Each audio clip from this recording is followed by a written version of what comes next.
Казакстанда жүрөк ушун алган суу ташкын болуп жатат. Казакстанда 439 үй бүлөө турак жайсыз көчөдө калды. Казакстандын 7 облусунда 439 турак жай үйү, 334 короо жай жана 71 дача үйү суу астында калды. Бул убакыттын ичинде 4733 адам куткарылып эвакуацияланган. Алардын 1686-сы балдар. УКМК, ККНБ жана Улуттук гвардиянын аба кемелери менен 586 адам куткарылды. Алардын 216-сы балдар. Эске салсак, авариялык куткаруу иштерине 6349 адам, 2192 техника, 689 суук соргуч каражат тартылган эле.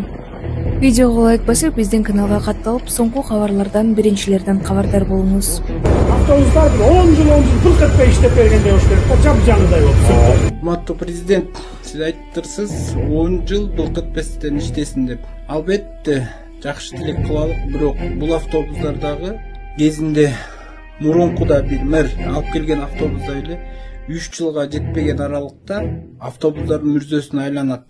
Бул биринчиден. Азыркы маалымат боюнча, бизге келген маалымат боюнча, сиз керек болсо өзүңүздүн жаныңыздарга тапшырма берсеңиз, 20дан ашык жаңы келген автобустардын автомат коробкасы бузулуп, иштен чыгып турат деген маалымат бар. Божомолду маалымат. Ошондо бир текшерсеңиз жакшы болмок. Урматтуу президент, азыркы менин айтып аткан сөздөрүм 2 жылдан кийин, 3 жылдан кийин дагы актуальный болот. Анткени муну биз анализдин негизинде айтып атабыз. Анан колубуздан келишинче, урматтуу президент, биз өзүбүздүн машина строительствобузду колдошубуз керек. Эскерте кетсек, 30 март күнү Садыр Жапаров менен Камчыбек Ташиев Бишкекте автобус оңдогон борборго барышкан. Президенттин маалымат кызматы билдиргендей, бийлик башындагылар ал жактагы кызматкерлердин иштөө шарты менен таанышкан.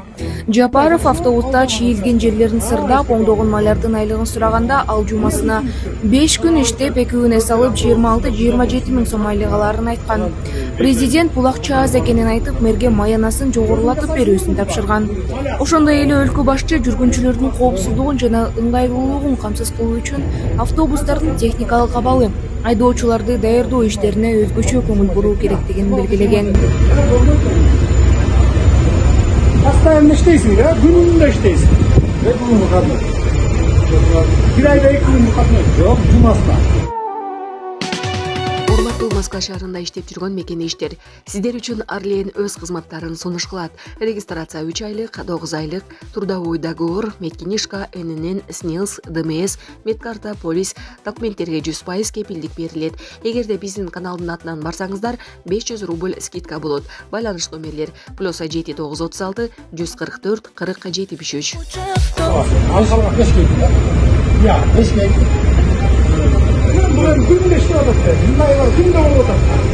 Oral, günümüzün işte olacak. Kuvvetli mi? Şimdi şans.